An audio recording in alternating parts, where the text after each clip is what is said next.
Good evening, sir, and thanks for your time on News at 10. Thanks for having me here tonight.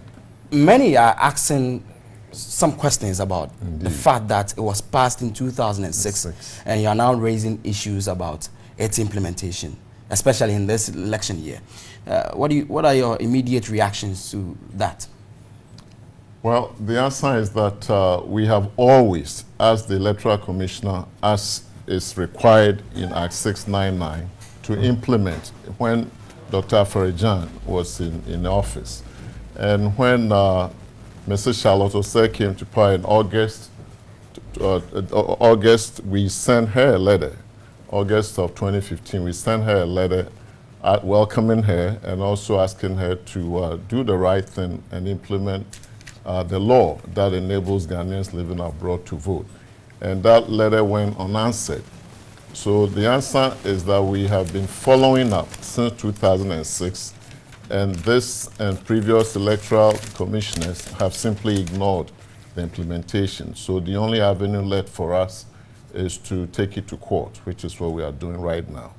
You want this very law to apply to citizens living outside Ghana. Yes. And you know, in this election year, we have two key elections for parliamentary and, of course, for the presidential.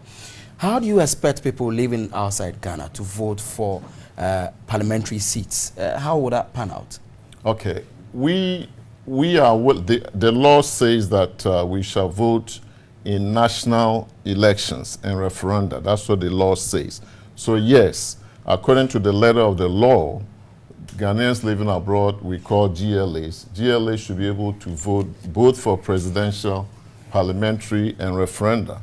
But in looking at the practicality, as you are asking, and the examples of several countries, we know that in most countries, like South Africa, as an example, Senegal as another example, they limit the overseas voting to presidential.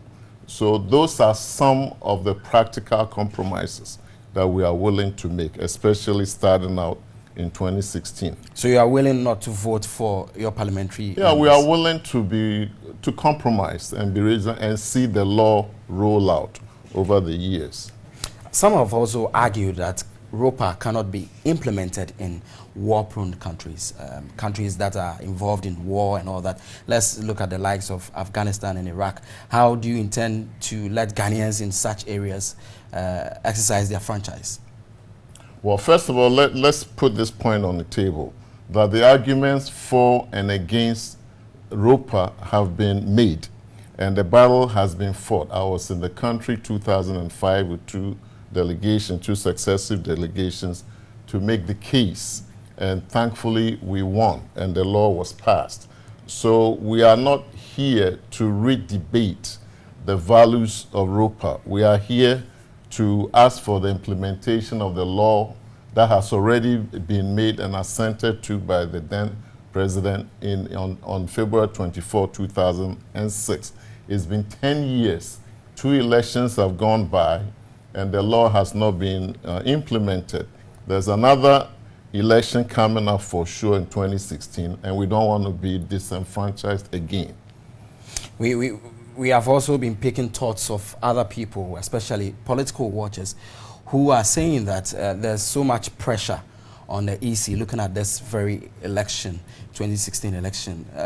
Why do you want it implemented in this year? Because the pressure is too much. Well, when you are thirsty, the best time to drink is when water is available, isn't it? So the best time for us to get the attention of Ghana, the Electoral Commission, yourself, Edward, is precisely when elections are on. If we wait, as we have waited 10 years, it will be wait again, wait 2020, wait 2024, and so on. Wait 2030. Disenfranchisement is a sin against universal human rights. The universal human rights dictate that people should have the right to vote in their representative elections. You're asking the Human Rights Court to compel EC to implement the ROPA this year. What if EC comes up with an argument that, looking at its capacity and its resources available to it, it cannot implement it this year? What will be your next line of action? Well, there are several successive actions that we can I know take, the case is in court. But yes, it is yes. in court. We are represented, as you said, at the top of the hour by attorney Samson Ladi. Anyenini is representing us. But already the Electoral Commissioner has in Constitutional Instrument 12, they have all the rules about how elections should be conducted in terms of picking people who represent, both parties represent the elect, which all the things already do right here, okay? In the 2,400, they are extending it to 2,900 polling stations. So they already have been doing it. They've been doing it since election 1992. So the EC has plenty of experience in conducting elections. As a matter of fact, Ghana's Electoral Commission conducts overseas voting in some African countries in Ghana, Niger being one of them. So the argument that, oh, they don't have the personnel, they need to learn it, they need more time, we don't accept those. Now, looking at the timing, I mean, we are just about 6 months away. I cannot preempt what the court will decide on. Yes, but are you also behind the scenes trying to engage EC in some of these issues? I told you we have done that. We've been doing that. And it has not worked. We wrote a letter specifically dated August 17, 2015. We didn't even get a courtesy of a reply. Okay, we have offered, we've sent representatives to the EC office, I myself, I have been there, and we've just been ignored. And when you keep being ignored over and over again, what do? That's what courts are there for. Then you don't have a choice but to take the case to the court and let the court decide. And let us not forget something very important, that in 2010, a group of lawyers took a case to the court to say that Ghana's constitution does not bar prisoners from voting. And the Supreme Court voted in favor of prisoners voting. So if prisoners who cost the country money can vote, how much less Ghanaians living abroad who contribute billions of dollars to the country? Just before we go, your honest view about challenges that ROPA is likely to face. My honest view is that the Court of Human Rights will find in favor of Ghanaians living abroad.